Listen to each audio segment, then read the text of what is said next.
Ngayong gabi, malalaman na natin ang mga magwawagi sa gabi ng parangal ng Metro Manila Film Festival. Yan ang ulat ni Gav Villegas. Gav. Kaya nagdatingan na ang mga malalaking bitil para sa inaabangang gabi ng parangal ng ika-50 edisyon ng Metro Manila Film Festival. Ang veteranang aktres na si Boots Anson Roa ang kauna-unahang artista na dumating dito sa venue. Sa mga kalahok naman sa MMFF, unang dumating dito ang cast ng Isang Himala na pinangungunahan ni Isa Santos kasama ang kanilang direktor na si Pepe Jocno. Dumating na rin dito sa venue ang love team na sina Seth Fedelin at Francine Diaz ng pelikulang My Future You. Kabilang sa mga kategoryang paglalabanan ng mga kalahok sa MMFF ay ang Best Actor, Best Supporting Actor, Best Actress, Best Supporting Actress, Best Picture, Best Director at marami pang iba.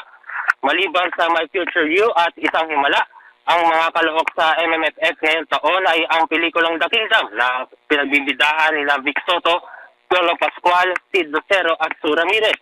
Topak na pinagbibidahan ni Julia Montes at Aljo Ataide. Uninvited kusang bida ang star for all seasons na si Vilma Santos Recto at Aga Mulak. Hold Me Close na pinagbibidahan ni Carlo Aquino at Julia Barreto. Espantajo na pinagbibidahan ni Julian Santos Agoncillo at Lorna Tolentino. Bida naman sa pelikulang And the Breadwinner Is ang komedyanteng si Vice Ganda. Billboards kusang bida sina Den Stillo at Ruru Madrid at ang pelikulang Strange Frequencies na pinagbibidahan ni Enrique Hill, Jean De Leon, Alex Amiro, LJ Lastimosa, Rob Gomez, Rap Pineda at ang content creator na si Zacaru.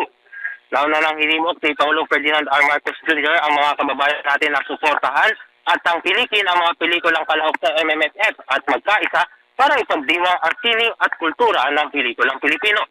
Dayan ay sa tagapagsalita ng Metro Manila Film Festival na si Noel Ferrer, inaasahang igagawad ngayong gabi ang Lifetime Achievement Award kay dating Pangulong Joseph Ejercito Estrada dahil sa pagiging ama ng MMFF.